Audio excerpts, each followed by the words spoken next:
Lorsqu'on aime quelqu'un, qu'est-ce que l'on désire? Répondez-moi. Le voir et être avec lui. Voilà. Eh bien, le Seigneur, qui est la source de tout sentiment et de toute véritable vie, a exactement le même désir pour chacun d'entre nous.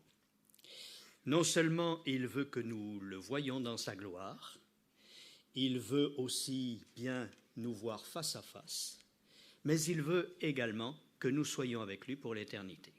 Alors c'est la parole de Dieu qui nous affirme ces choses, et les raisons pour lesquelles Jésus va revenir, ce sera donc la suite de ce que nous avons vu ce matin, ce retour de Jésus qui est annoncé dans bien des textes, je vous l'ai dit, 1527 dans l'Ancien Testament et 319 dans le Nouveau Testament. C'est énorme pour nous dire que Jésus va revenir.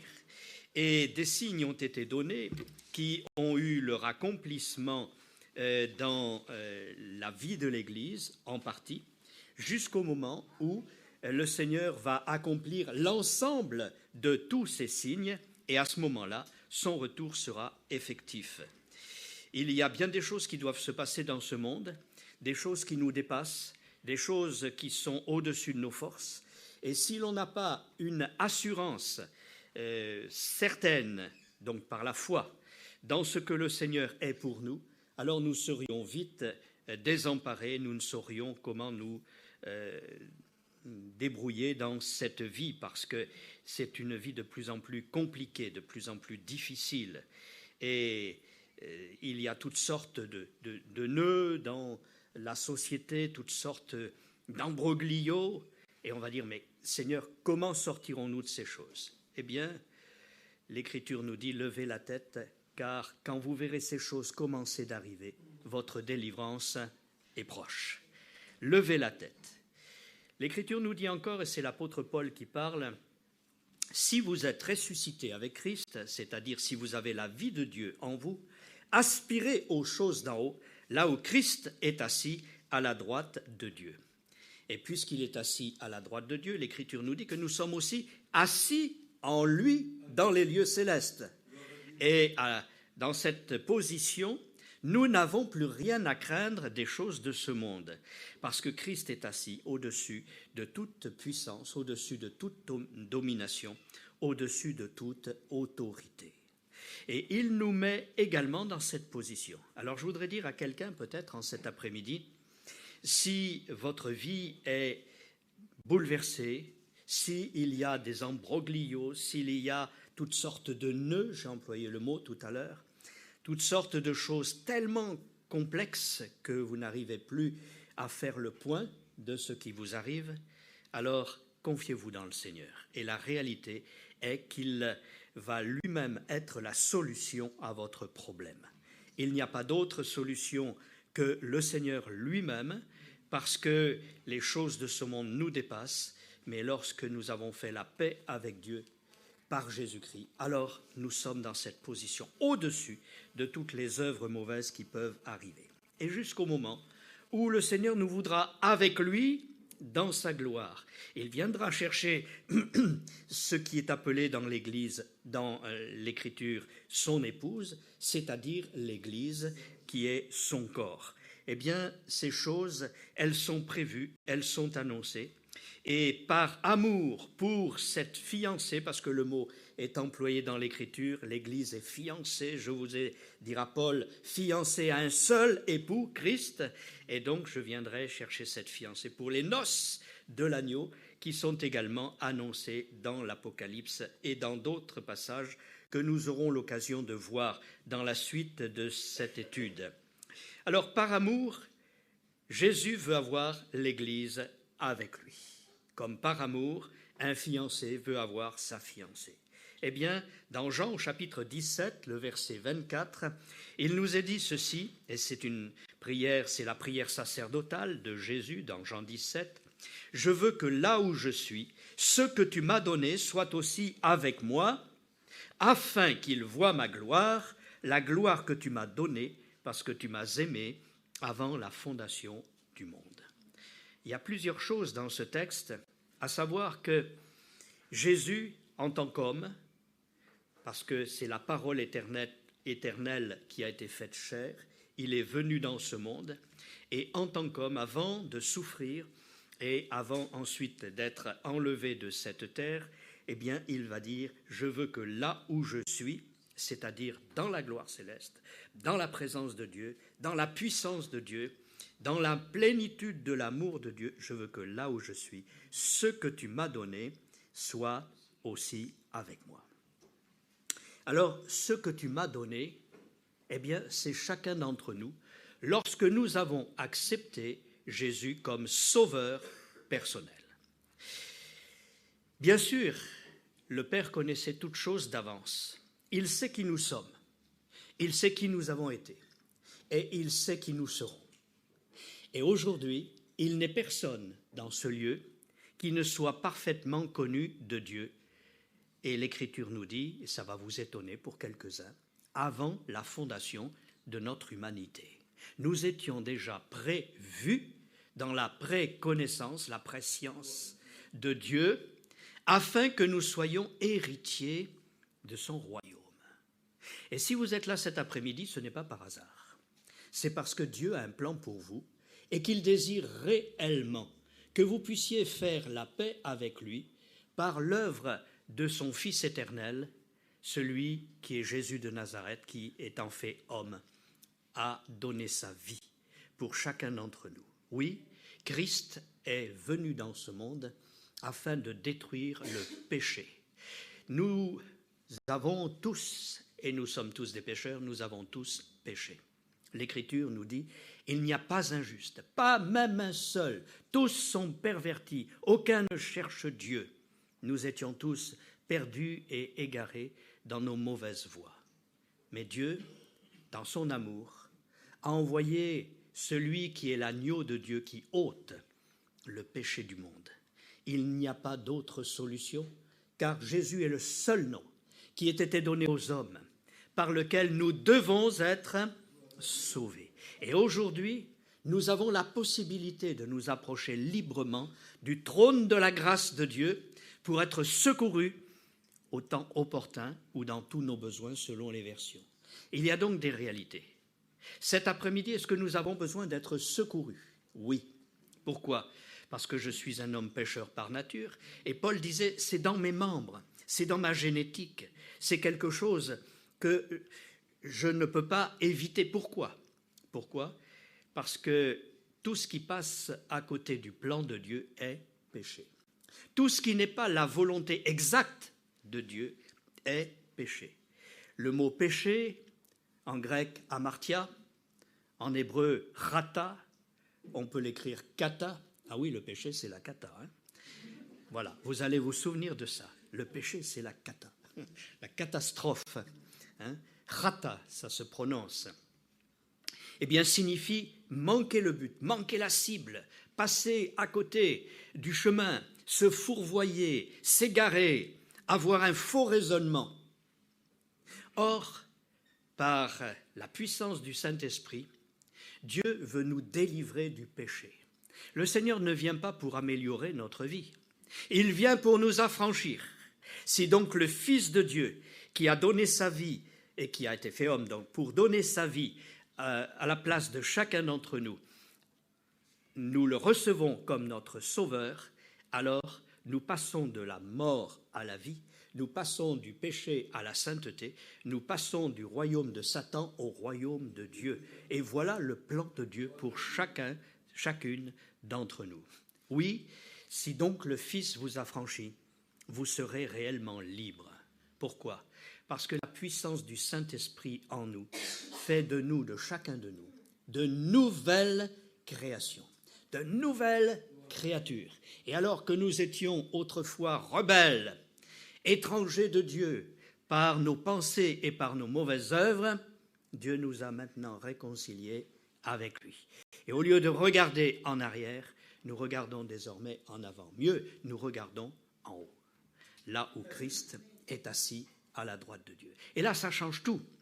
Donc, il y a une réalité que cet après-midi, si quelqu'un voit dans sa vie des choses en son cœur, qui le font ennemi de Dieu, qu'il y a la révolte, qu'il y a les addictions, qu'il y a les désobéissances de toute nature à la règle d'équilibre, de bienséance, de droiture, d'amour, de justice, de paix, de tout ce que vous voulez, qui est la personne même de Dieu, alors, d'abord, il y a une condamnation qui est là, car le salaire du péché, c'est la mort, et c'est normal.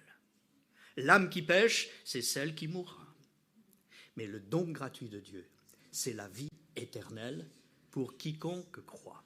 Alors, s'il y a ces choses dans ton cœur, et je m'adresse à une âme, c'est-à-dire quelqu'un qui est une vie précieuse, une vie que Dieu aime et qu'il veut absolument sauver, avoir en sa présence, dans son intimité, dans son amour, parce que Dieu a tant aimé le monde, toute cette humanité, qu'il a donné son Fils unique, afin que quiconque croit en lui ne périsse point, mais qu'il ait la vie éternelle. Eh bien, si quelqu'un cet après-midi désire changer son être intérieur et voir la guérison dans tout ce qui est de sa vie, eh bien, seul un regard vers la croix qui a été dressée une fois pour toutes sur le mont Golgotha, à Jérusalem, cette croix où le Fils éternel de Dieu fait homme maintenant, fils de Marie, et ayant vécu dans ce que l'Écriture nous montre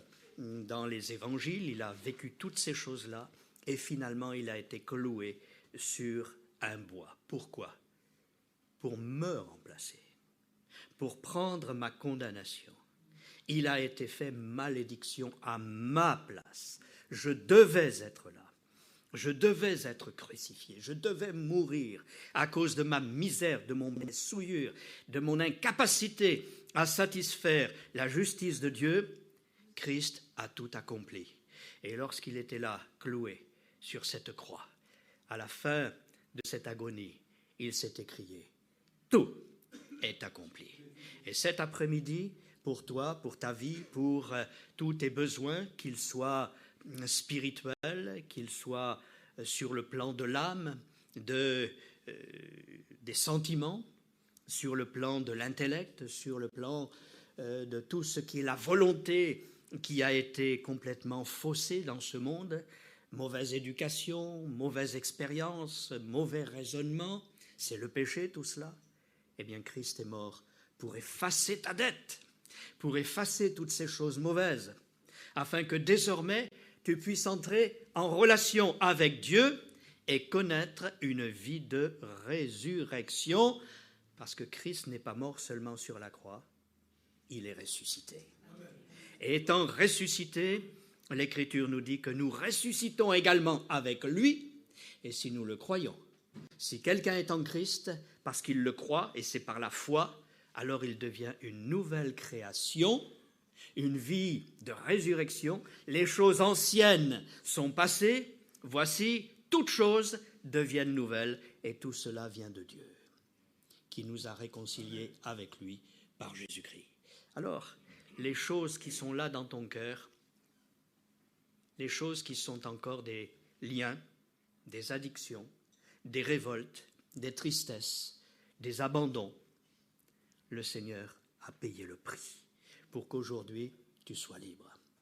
Et ce qu'il veut maintenant qu'il est ressuscité, c'est que nous puissions être avec lui dans sa gloire. Et Jésus va revenir pour prendre avec lui tous ceux et celles qui sont ressuscités dans leur esprit, qui sont de nouvelles créations et qui appartiennent au royaume de Dieu, parce que devenus participants de la nature divine. Vous savez, on se pose la question, je le verrai un peu plus loin, qui sera enlevé? Grande question. Qui sera enlevé? Alors je vais vous donner une petite image. Vous savez ce qu'est un aimant, n'est-ce pas? Et un aimant est un barreau métallique d'acier doux. Voilà, c'est pas... Bon, enfin, bref, c'est du fer. Et parce que cela s'aimante et peut prendre l'aimantation qu'on lui met par un solénoïde quelconque autour de lui. Et donc il va être aimanté. Maintenant, prenez autre chose. Un mélange de limaille de fer, de limaille de cuivre, de limaille d'aluminium. Vous limez tout cela, ça fait comme une poudre, n'est-ce pas? Vous pouvez mettre aussi de la sciure de bois, par exemple. Vous pouvez y mettre quelques poussières de ci ou de là, et vous mélangez tout cela. Voilà.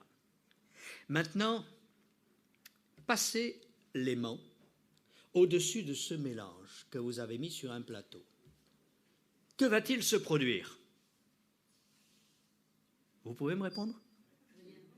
Ah si, il va sûrement se passer quelque chose. Il n'y a que les éléments de la limaille de fer uniquement qui vont être attirés par l'aimant. Savez-vous pourquoi? Parce que ces éléments-là sont de la même nature que l'aimant lui-même. Ça va? Vous avez bien compris? Qui donc, voilà une image très forte, qui donc sera enlevé? Eh bien, tous ceux qui sont devenus en Jésus-Christ de nouvelle nature et qui ont désormais en eux, qui sont rendus participants de la nature divine. Et ce n'est pas à cause de mes efforts. Le cuivre ou l'aluminium auront beau se tordre dans tous les sens, ils ne deviendront pas du fer. D'accord? Eh bien, pour nous, c'est pareil. Il faut un véritable miracle de Dieu. La conversion, la régénération par la puissance du Saint-Esprit est le plus grand des miracles. J'ai vu beaucoup de miracles de guérison divine par la grâce du Seigneur. J'en ai vu en moi, j'en ai vu dans ma famille, et j'en ai vu des dizaines et des dizaines, pour ne pas dire des centaines, autour de moi, dans les différents lieux de prédication. Eh bien, gloire à Dieu pour cela. Mais le plus grand des miracles, c'est qu'une âme devienne une nouvelle créature. Que quelqu'un passe de la mort à la vie, des ténèbres à la lumière, de fils du diable à fils de Dieu, de mortel à éternel. Car te connaître, la vie éternelle, c'est qu'ils te connaissent, dit Jésus dans cette prière de Jean 17 à laquelle je viens de faire référence précédemment, c'est qu'ils te connaissent, la vie éternelle, c'est qu'ils te connaissent, toi le seul vrai Dieu, et celui que tu as envoyé, Jésus-Christ. Pourquoi? Parce que le fait de connaître, d'être en intimité, d'accepter Jésus comme son sauveur personnel, permet au Saint-Esprit, qui est Dieu, de venir nous donner la nature divine, la nature de Jésus-Christ, et être ainsi comme Jésus lui-même, fils et fille de Dieu. Croyez-vous cela, bien-aimés? Alors, si cette chose arrive, et je le souhaite dans votre vie, vous allez voir les promesses de Jésus s'accomplir, et vous pouvez être sûr qu'au moment où le Seigneur viendra chercher ceux qui sont de sa nature, vous partirez avec lui, tout simplement, selon le pouvoir qu'il a de s'assujettir toutes choses. Et nous pourrions lire pour cela ce verset des Thessaloniciens, 1 Thessaloniciens, chapitre 4, et à partir du verset 16 et verset 15. Voici en effet ce que nous vous déclarons d'après la parole du Seigneur. Nous les vivants, restés pour l'avènement du Seigneur, nous ne devancerons pas ceux qui sont décédés.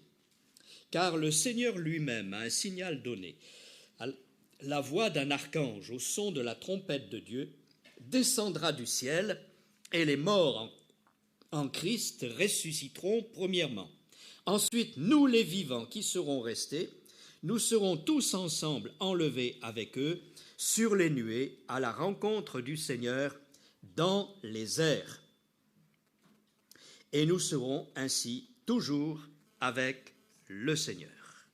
Eh bien, c'est le but même du Seigneur pour son Église, sa fiancée, que nous soyons avec lui, que nous soyons dans son intimité. Dans Jean 14, verset 3, le Seigneur lui-même dit ceci, lorsque je m'en serai allé et que je vous aurai préparé une place, je reviendrai et je vous prendrai avec moi, afin que là où je suis, vous y soyez aussi. Où est-il? Dans la gloire éternelle. Et nous serons également dans cette gloire éternelle. Vous savez, pour certains, ça peut paraître un conte de fées. Non, c'est une réalité glorieuse. Est-ce que nous osons croire qu'au-delà de nos vicissitudes, au-delà de nos problèmes sur cette terre, il y a réellement une vie puissante, éternelle, qui nous est réservée auprès du Seigneur et avec lui? C'est glorieux. Mais qui ose y croire? À cause de tous les mensonges religieux que nous avons entendus depuis des années, à cause de toutes les déformations des Écritures, de la conception divine, de la conception de notre propre vie, le monde nous a trompés, le monde et la religion nous ont menti. Et il faut revenir à ce que dit l'Écriture pour que nous puissions dire, Seigneur, ta parole est la vérité. Amen. C'est Jésus lui-même qui l'affirme dans cette même prière, ta parole est la vérité. Alors, si nous nous attachons aux Écritures, nous croyons que le Seigneur va revenir nous chercher pour nous rendre conformes à lui. Dans Philippiens, chapitre 3, versets 20 et 21, l'apôtre va dire ceci: notre cité à nous est dans les cieux. Ah oui, elle n'est pas ici-bas. Même si c'est la plus belle ville dans laquelle vous habitez, vous en pensez ce que vous voulez. Chacun peut trouver sa ville d'origine comme étant la plus belle et la meilleure, bien sûr. On ne connaît pas le monde entier. Mais enfin, il y a une autre réalité dans la gloire, n'est-ce pas? Notre cité à nous est dans les cieux, d'où nous attendons aussi comme sauveur le Seigneur Jésus-Christ, qui transformera le corps de notre humiliation en le rendant semblable au corps de sa gloire, par le pouvoir qu'il a de s'assujettir toutes choses. En un instant, dit l'Écriture, dans un autre texte que nous n'allons pas voir maintenant, nous serons transmués, nous serons transformés et nous nous élèverons à la rencontre du Seigneur dans les airs. C'est quelque chose de beau, de grand et de glorieux. Il m'est arrivé d'avoir ce songe au début de ma conversion. Et je me suis vu partir en robe blanche, montant tranquillement. Il y avait d'autres personnes également que je voyais là, à quelque distance, et qui s'élevaient d'une ville en guerre, où bien des choses étaient détruites, et où il y avait des chars, où il y avait des choses que je voyais. C'est notre monde actuel. Mais le Seigneur nous enlève de ces choses. Au moment où la vie ne sera plus viable, où l'existence sera extrêmement difficile, eh bien, le Seigneur ôte de ce monde perverti et corrompu ceux qui lui appartiennent, ceux qui lui ont donné leur vie. Et cet après-midi, eh bien, c'est une occasion de dire, Seigneur, je veux t'appartenir, je veux marcher avec toi, je veux être enlevé avec toi, je veux marcher désormais là où tu te trouves, dans ce ciel de gloire. Notre cité à nous est dans les cieux. Et puis, l'apôtre Jean, dans sa première épître, chapitre 3, verset 2, va dire ceci également. Bien-aimés, nous sommes maintenant enfants de Dieu. Question, est-ce que tu l'es devenu en acceptant Jésus comme ton sauveur? Voilà ce qui est important. Je parle à une âme, ne pensez pas que ce tutoiement soit quelque chose de péjoratif, pas du tout. Je parle à une âme précieuse, à qui le Seigneur s'adresse. Est-ce que tu as fait la paix avec Dieu? Est-ce que tu es devenu un bien-aimé du Seigneur? Parce que ceux qui l'appellent les bien-aimés sont ceux qui ont accepté la grâce et le salut en Jésus-Christ. Tous sont aimés de Dieu. Je l'ai dit tout à l'heure, Dieu a tant aimé le monde, donc tous les hommes, toute l'humanité. Dieu veut que tous les hommes soient sauvés et parviennent à la connaissance de la vérité par l'Évangile. Mais une fois que nous avons accepté, alors nous devenons comme Jésus lui-même, qui a pu entendre ce témoignage au moment du baptême ou au moment de la colline de la transfiguration, la montagne de la transfiguration, celui-ci est mon fils bien-aimé en qui j'ai mis toute mon affection. Et quelqu'un qui accepte Jésus pour son sauveur, eh bien, à son tour, par cette identification par la foi en Jésus-Christ, devient un bien-aimé du Seigneur. Est-ce que vous aimeriez entendre le Seigneur vous dire précisément « Tu es mon fils bien-aimé, en toi j'ai mis toute mon affection. Tu es ma fille bien-aimée, en toi j'ai mis toute mon affection. » Eh bien, c'est rien de moins que le Seigneur nous adresse cet après-midi. Veux-tu devenir fils de Dieu? Veux-tu, par la foi, devenir fille de Dieu, en acceptant Jésus comme ton sauveur personnel, celui qui est mort pour tes péchés, celui qui a pris ta place dans la condamnation juste de ton péché? Christ est mort pour nos péchés, mais il est aussi ressuscité pour notre justification. Et nous ressuscitons en lui et nous devenons fils de Dieu, justifiés. Fantastique.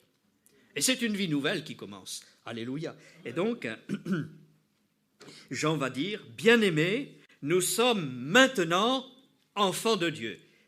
Pendant que je viens de faire cette explication, as-tu simplement accepté ou désiré devenir enfant de Dieu? Alors, eh bien, tu vas sortir de ce lieu comme un bien-aimé, une bien-aimée du Seigneur. Et toute cette semaine, marcher dans les difficultés de la vie en disant « Je suis un bien-aimé de Dieu. Il prend soin de moi. Il a mis toute son affection, tout son désir, dit une autre version. Il a mis tout son désir sur moi. Et croyez-moi, il vous garde comme un homme peut garder la prunelle de ses yeux. » C'est ce que dit l'Écriture. Alors c'est merveilleux de savoir que nous ne sommes plus des étrangers ni des gens du dehors, mais nous sommes devenus gens de la maison de Dieu, fils de Dieu, filles de Dieu. Amen. Et c'est ça la foi chrétienne, mes amis. Ce n'est pas une affaire de religiosité, de rite et de tradition. C'est une question de relation directe, comme Jésus pourrait dire « Je suis dans le Père et le Père est en moi ». Le Père et moi, nous sommes un. Or, toujours dans Jean 17, Jésus dit « Je veux, Père, qu'ils soient un, comme nous sommes un, moi en toi et toi en moi, et qu'eux aussi soient un en nous. » Alléluia. Un avec Dieu. Mais alors, qui va vous résister? C'est pourquoi l'Écriture nous dit « Nous sommes plus que vainqueurs par celui qui nous a aimés. » Car j'ai l'espérance, la foi, dira l'apôtre, que ni la mort, ni la vie, ni les choses présentes, ni les choses à venir, ni les hauteurs, ni les profondeurs de l'abîme ténébreux, rien ne pourra nous vaincre. Je traduis par un seul mot, rien ne pourra nous vaincre, parce que Christ est vainqueur en nous. Amen. Alors, soit nous sommes dans l'illusion, soit nous vivons une réalité extraordinaire qui mérite d'être reçue comme étant une parole de Dieu.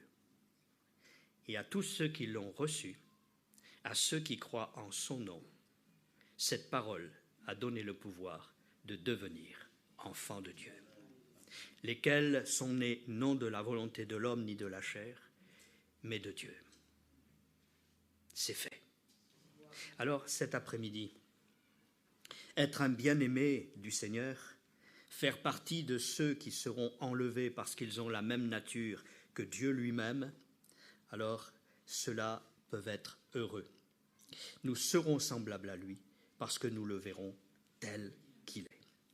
Je finirai par un texte qui se trouve dans 1 Corinthiens chapitre 15 et j'aimerais que nous lisions ce passage, s'il vous plaît.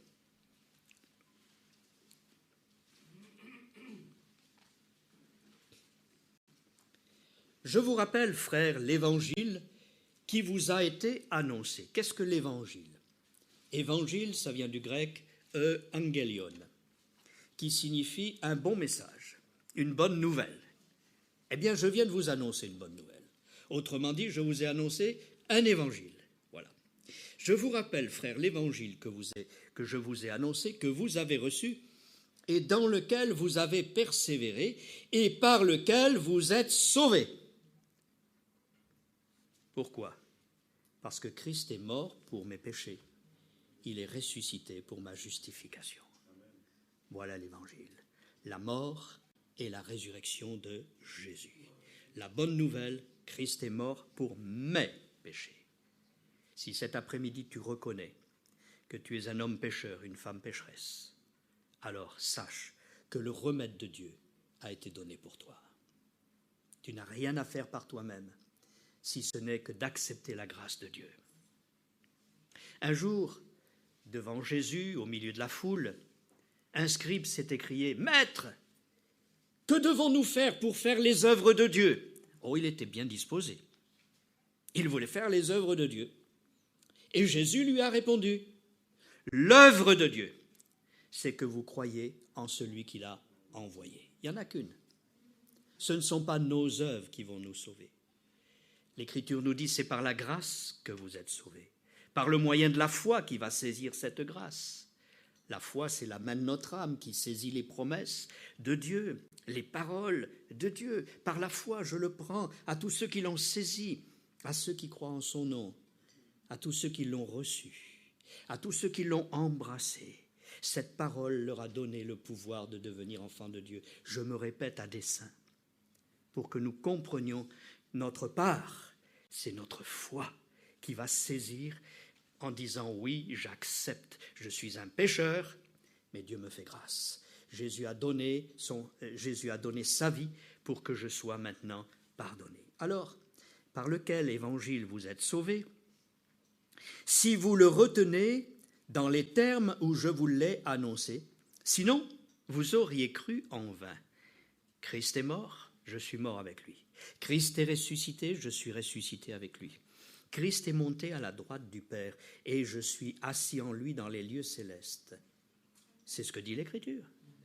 Christ revient et il me prendra avec lui dans son amour, parce qu'il m'aime, parce qu'il t'aime.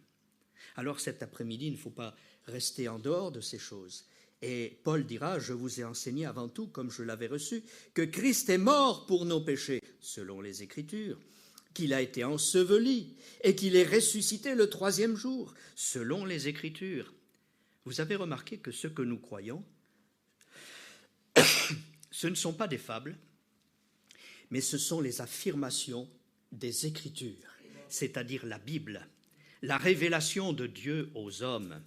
Depuis l'Ancien Testament, depuis la Genèse, toute la révélation que Dieu a donnée à son peuple d'Israël, et puis la manifestation, la vie du Seigneur Jésus manifestée par les évangiles, Matthieu, Marc, Luc, Jean, etc. Puis tout ce qui a été encore la révélation de Christ à son apôtre Paul et aux autres apôtres, tout cela forme les Écritures sur lesquelles nous appuyons notre foi. Eh bien, si vous ne possédez pas, pour l'un ou l'autre parmi vous, cette parole de Dieu, la foi vient de ce que l'on entend, et ce que l'on entend vient de la parole de Christ. Cette parole de Dieu, cet évangile, cette bonne nouvelle, eh bien, prenez une Bible, recevez une Bible, lisez votre Bible, et vous allez vous rendre compte combien Dieu vous parle. Personnellement, combien il nourrit votre âme par sa grâce, combien il vous montre les choses glorieuses qu'il a mises à votre disposition. Quelqu'un veut-il faire cette expérience? C'est une occasion de lire les Écritures. Donc c'est selon les Écritures que nous annonçons certaines choses. Et Christ, donc ressuscité, est une garantie de notre propre résurrection. Ensuite, nous passons au verset 20, si vous le voulez bien. Maintenant, Christ est ressuscité des morts. Il est les prémices de ceux qui sont morts. Car puisque la mort est venue par un seul homme, Adam, c'est aussi par un seul homme qu'est venue la résurrection des morts, Jésus, fait homme, Fils éternel de Dieu, qui s'est fait homme. Et comme tous meurent en Adam, à cause du péché, c'est cette mort spirituelle d'abord qui est la séparation d'avec Dieu, eh bien tous aussi revivront en Christ. Mais chacun en son rang, Christ comme prémisse, puis ceux qui appartiennent à Christ lors de son avènement. Ah, ceux qui appartiennent à Christ lors de son avènement. C'est là la garantie de notre enlèvement avec Christ. Est-ce que tu appartiens au Seigneur Jésus? Est-ce que volontairement tu as pu lui dire, par amour, Seigneur, tu as donné ta vie pour moi? Et l'apôtre ajoutera, nous l'aimons, parce qu'il nous a aimés le premier. Je répète, nous l'aimons, parce qu'il nous a aimés le premier.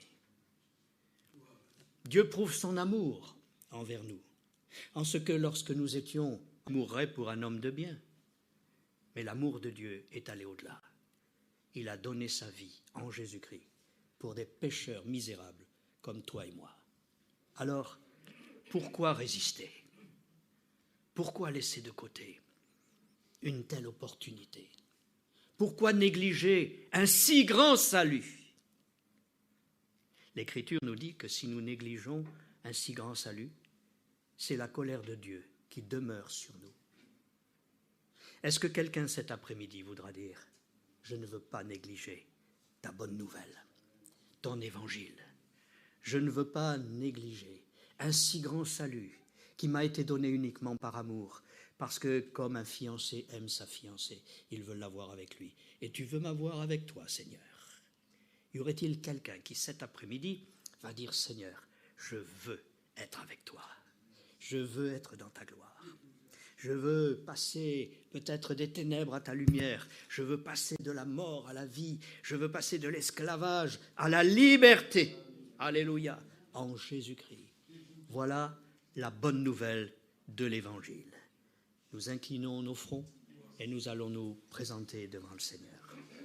Père Céleste, c'est au nom du Seigneur Jésus que nous sommes là et que nous prêchons, que nous annonçons cette bonne nouvelle de tout ce que tu prépares pour nous, parce que tu veux nous avoir avec toi dans ta gloire. Et Jésus a pu dire, je veux que là où je suis, ce que tu m'as donné soit aussi avec moi. Et tu sais, tu connais quels sont ceux et celles qui sont là en cet après-midi, quelle est la position de leur cœur, quel est le désir également de leur âme, leur volonté pour se mettre en accord avec toi. Seigneur, tu ne forces personne à être sauvé, mais tu connais quels sont ceux qui vont accepter ta grâce. Tu connais aussi quels sont ceux qui vont durcir leur cœur. Et tu veux travailler par ton esprit pour sauver, délivrer, à main forte, à bras étendus, comme dit l'Écriture.